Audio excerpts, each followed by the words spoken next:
Hi everyone, we're ReadEasy and this is our BWSI Create presentation. I'm Shivatmika. And I'm Sharp.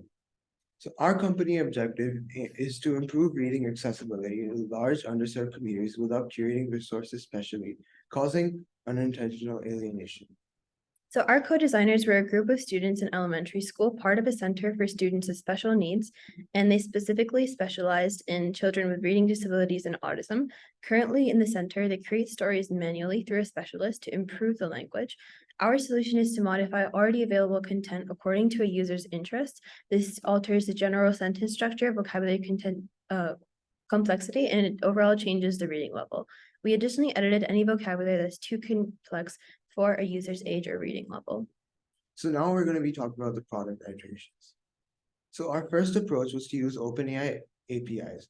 So we input a piece of text and OpenAI splits it into 5 different reading levels, beginner to advanced, using different sentence structures and vocabulary. The output was the respective reading level the user wants. So we found a few problems with this approach. So it's not very customizable and it's very expensive.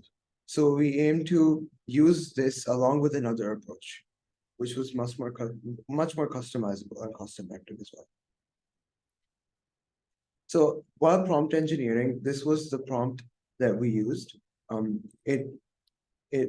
used the OpenAI Playground to test the prompt, and we ensured that it had the same content while changing the sentence length and vocabulary complexity.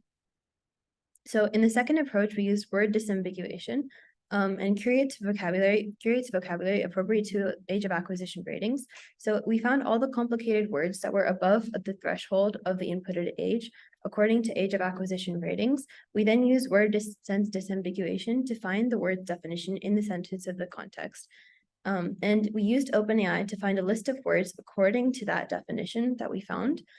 We then used cosine similarity, comparing the old sentence and the new sentence with the replaced word. The word that showed the highest cosine similarity score was the one that we replaced it with. We then fixed the tenses and gave it back to the user as an output. So for example, the wind whisked them on their way versus the wind rushed them on their way.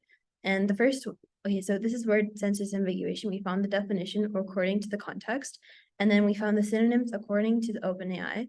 And we used the age of acquisition ratings to filter out which of these words would be too complicated for the inputted age.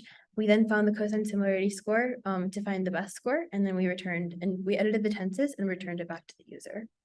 So this is our user interface. You enter the text, the title, and the age, and it returns the result.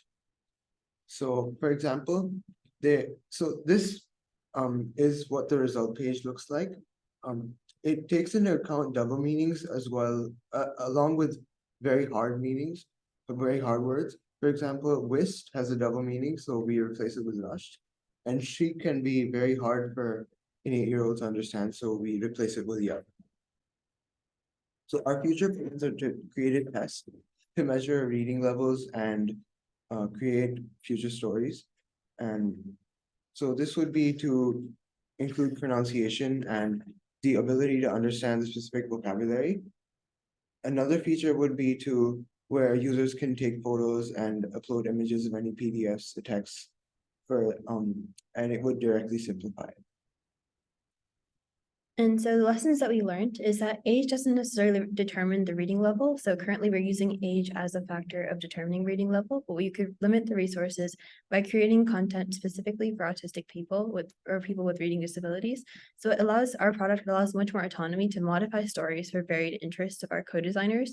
And in general, what we learned was that the co-designers don't necessarily align with us as designers, our beliefs. So the most important thing that we learned was that differently able people don't necessarily want to change their lifestyle of being more similar to able-bodied humans.